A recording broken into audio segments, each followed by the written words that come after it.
अध्यापक पढ़ाकर खुश नहीं है, विद्यार्थी पढ़कर खुश नहीं है। विश्वविद्यालय, बोर्ड और एसएससी की बात करें तो ये अपने कार्यों में दृढ़ नहीं है। यानी सभी क्षेत्रों में अवहेलना और कर्तव्यहीनता पनपती जा रही है। दोस्तों, अगर कुएं में ही पानी ना हो तो बाल्टी में क्या आएगा। यानी अगर टीचर से गुणवान ना हो तो टीचर उन विद्यार्थियों को क्या मतलब शिक्षा दे पाएगा जो भविष्य में राष्ट्र निर्माता बनेंगे। दोस्तों, एक चिकित्सक की गलती यानी एक डॉक्टर्स के द्वारा की हुई गलती शमशान में जाके छिप जाती है। एक वकील की गलती कागजातों में छिप जाता है। एक इंजीनियर्स की गलती अगर देखें तो सीमेंट में छुप जाती है। लेकिन एक टीचर्स के द्वारा जो गलती किया जाता है वो छिपती नहीं है, बल्कि पूरे राष्ट्र पर झलकता है। इसीलिए राष्ट्रपिता महात्मा गांधी जी ने कहा था कि अगर मेरा बस चले तो मैं शिक्षा को जड़ मूल से बदल दूं और शिक्षा को समाज की आवश्यकताओं के साथ जोड़ दूं। क्योंकि अगर देखा जाए दोस्तों तो हमारी इंडिया में जो एजुकेशन सिस्टम है वो वेस्टर्न एजुकेशन सिस्टम है, जो कि लॉर्ड मैकाले के समय में भारत में लाया गया था। और इस एजुकेशन सिस्टम के ही वजह से आज भारत में जो बेरोजगारी पनपती जा रही है, जो बेरोजगार युवक दर बदर नौकरी के लिए भटक रहा है, ठोकर खा रहा है, उसका एक बहुत बड़ी वजह है western education system. Western education system को ईस्ट इंडिया कंपनी जब आया था भारत में, उस वक्त लाया गया था लॉर्ड मैकाले के समय में। ये वेस्टर्न एजुकेशन सिस्टम को इसीलिए लाया गया था ताकि ईस्ट इंडिया कंपनी में काम करने के लिए जो वर्कर्स की कमी थी वो वर्कर भारत में ही मिल जाए। इसीलिए यहाँ के लोगों को एक वेस्टर्न एजुकेशन सिस्टम के जरिए शिक्षित करना था। शिक्षित करने का मतलब ज्ञान के लेवल पर नहीं, क्रिएटिव नहीं बनाना था, उनको क्रिटिकल थिंकिंग नहीं लाना था, कॉन्फिडेंस नहीं लाना था। बस उनको काम करने के लिए जो लोग हो चाहिए, बेसिकली सिर्फ बातचीत करने के लिए कि इंग्लिश लैंग्वेज आना चाहिए और नॉर्मल थोड़ी समझ होनी चाहिए, बस उतनी ही के लिए लाया गया था वेस्टर्न एजुकेशन सिस्टम। और इस एजुकेशन सिस्टम को देश आज़ादी के बाद आज तक हम लोग ढो रहे हैं, जिसमें ना तो कोई क्रिएटिविटी है, ना ही किसी प्रकार के क्रिटिकल थिंकिंग है और ना ही बच्चे को कॉन्फिडेंस दे पाता है। यानी पढ़ाई करने के बाद एक बच्चे को ये कॉन्फिडेंस नहीं होता है कि चलो मेरा अगर गवर्नमेंट जॉब नहीं लगता है तो मैं कहीं कुछ और कर लूँगा। ये कॉन्फिडेंस ही नहीं दे पाता ये एजुकेशन सिस्टम, क्योंकि इसमें सिर्फ शिक्षा दे गया। अगर देखा जाए दोस्तों तो इस सिलेबस में यानी हमारे इंडिया में आज जो सिस्टम है, शिक्षा की पद्धति है और उसमें जो सिलेबस है, इसमें अगर देखें तो 95% चीज़ें वैसे चीज़ों को शामिल किया गया है सिलेबस में जिनको आपका प्रैक्टिकल लाइफ में कहीं कोई यूज़ नहीं है और ना ही होगा। यानी 95% चीज़ें हम लोग उन चीज़ों के बारे में पढ़ते हैं जिसका हमारे व्यवहारिक जीवन में कोई वास्ता ही नहीं है। तो क्या इनसे उन बच्चों में क्रिएटिविटी आएगा, कोई क्रिटिकल थिंकिंग आएगा या कॉन्फिडेंस ही आएगा? यानी सीधी सी बात है, आपके पास डिग्री तो बहुत ज़्यादा आप हासिल कर चुके हैं, डिग्री तो है, लेकिन ये डिग्री सिर्फ या तो सरकारी वैकेंसी निकलेगा उस वक्त आप डाल सकते हैं, या फिर इंटरव्यू में जाएंगे तो आप इन डिग्रियों को लेके जाएंगे। इसके अन्यथा अगर देखें तो ये डिग्रियां सिर्फ फाइल में बंद कर अपने घर के किसी अलमीरा के कोने में पड़े रहते हैं। ये डिग्री आपके बस उतने ही काम के हैं।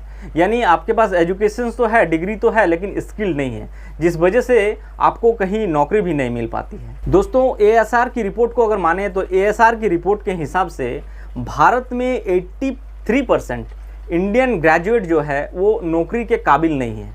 यानी 83% लोग भारत में वो नौकरी के ही काबिल नहीं है, यानी उनके पास कोई स्किल ही नहीं है, तो वो उनको क्या नौकरी में रखेंगे। सुंदर पिचाई और सत्य नडाला की बात करें तो इन लोगों की ज़्यादातर पढ़ाई बाहर में हुई है। इन लोगों को कहने के लिए तो कहा जाता है कि इंडियन एजुकेशन सिस्टम में ही ये लोग पले बड़े पढ़े लिखे हैं, लेकिन इन लोगों की अगर ज़्यादातर शिक्षा व्यवस्था की देखा जाए तो बाहर में ये लोग अपने शिक्षा ग्रहण किए हैं। हमारे इस एजुकेशन सिस्टम में ज़्यादा रटो ज़्यादा नंबर लाओ ये पद्धति है। यानी ज़्यादा नंबर लाएंगे तो आपको समाज में अच्छे माना जाएगा, आप पढ़ने में बहुत ज़्यादा तेज़ है। लेकिन आप समझिए कि आप नंबर्स तो ज़्यादा ले आए हैं, लेकिन क्या करेंगे इस नंबर्स का, क्या करेंगे इन मार्कशीट्स का, अगर आप अपने जीवन में सफल नहीं हो पाते इन मार्क्स के जरिए। मैंने अपने लाइफ में दोस्तों कई ऐसे मतलब स्टूडेंट्स से मिले हैं, देखे हैं आस पड़ोस में, जिनके मार्क्स यानी एकेडमिक एजुकेशन देखा जाए उनका तो बहुत ही अव्वल दर्जे का रहा है। यानी उनके मार्क्स बहुत अच्छे रहे हैं, लेकिन आज वो फेल्योर है। क्यों? क्योंकि या तो सरकार की वैकेंसी नहीं निकल पा रही है, और समाज में अगर देखा जाए तो हमारे इस समाज में एक सरकारी नौकरी प्राप्त करना बहुत बड़ी बात है। यानी अगर आप सरकारी नौकरी करते हैं, चाहे आप ग्रुप डी का ही नौकरी क्यों ना करते हो, चपरासी का ही नौकरी क्यों ना करते हो, लेकिन अगर सरकारी नौकरी है आपके पास तो आप समाज में आपको बहुत ही अच्छा माना जाएगा, वैल्यूएबल आप आदमी बने रहेंगे। लेकिन वहीं पे अगर आप कुछ बिजनेस करते हैं, अपना सेटअप्स लगाते हैं, तो आपको बहुत ही हीन दृष्टि के साथ देखा जाएगा। लोग ये कहेंगे, देखो इनके माता पिता इनके पढ़ाई में इतना खर्च किया और खर्च करने के बाद अपना एक छोटा मोटा बिजनेस कर रहा है। यानी आप समझ सकते हैं कि हमारे भारतीय समाज में मानसिकता अभी किस दौर में है। हमारे इस देश के गवर्नमेंट स्कूल से हर कोई वाकिफ़ है। यहाँ पे अगर देखा जाए तो हर गवर्नमेंट स्कूल्स में 7 से 8 टीचर होते हैं। उनमें से एक गवर्नमेंट टीचर होते हैं जो कि हेडमास्टर होते हैं, और बाकी अगर देखा जाए तो पैरा टीचर हायर किए जाते हैं। 8 से 10 हज़ार में पैरा टीचर हायर किए जाते हैं, और उन पैरा टीचर से हम लोग ये उम्मीद लगा लेते हैं कि वो बच्चों को स्किल करेंगे, क्रिएटिविटी बनाएंगे, क्रिटिकल थिंकिंग लाएंगे, उन बच्चों में कॉन्फिडेंस लाएंगे। जबकि ज़्यादातर समय वो पैरा टीचर या तो इलेक्शंस ड्यूटी में बिजी रहते हैं, पोलियो कैंपेन में बिजी रहते हैं, सेंसेक्स के रिपोर्ट्स बनाने में बिजी रहते हैं, या फिर फैमिली प्लानिंग कैंपेन्स में बिजी रहते हैं। यानी एजुकेशन को छोड़कर इन सभी कामों में ये पैरा टीचर्स ज़्यादातर समय व्यस्त रहते हैं। और इन पैरा टीचर से हम लोग ये उम्मीद लगाते हैं कि बच्चों को ये स्किल करेंगे, इनमें क्रिटिकल थिंकिंग लाएंगे, क्रिएटिविटी लाएंगे, जो कि पॉसिबल नहीं है। हालांकि दोस्तों, न्यू एजुकेशन पॉलिसी जो लाया गया है, इस पॉलिसी में वेस्टर्न एजुकेशन सिस्टम में अमूलचूल परिवर्तन किया गया है। हालांकि इसका इम्प्लीमेंटेशन कहाँ तक हो पाता है ये देखने वाली बात है। लेकिन न्यू एजुकेशन सिस्टम में जो चीज़ों को लाया गया है, शामिल किया गया है, वो काफ़ी काबिल तारीफ़ है। अगर ये एजुकेशन सिस्टम इंडिया में सही तरीके से इम्प्लीमेंटेशन हो जाते हैं तो बहुत ही बढ़िया बात है। लेकिन अगर देखें तो न्यू एजुकेशन पॉलिसी में भी इस बात का उल्लेख किया गया है कि भारत अपने कुल जीडीपी का 6% एजुकेशन इंफ्रास्ट्रक्चर में खर्च करेंगे।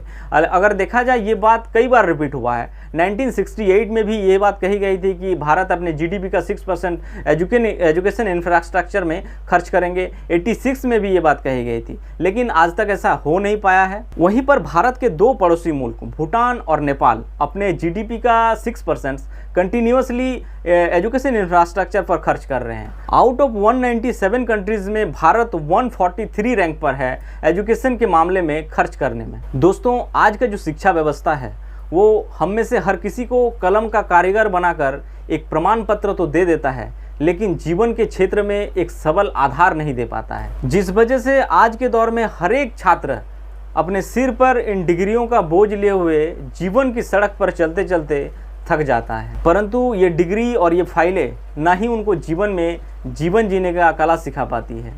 दोस्तों, अगर ये वीडियो आप लोगों को अच्छा लगा हो तो चैनल को सब्सक्राइब करें, लाइक करें और शेयर करें, और साथ ही इस वीडियो को ज़्यादा से ज़्यादा अपने दोस्तों में भी शेयर करें। Thank you.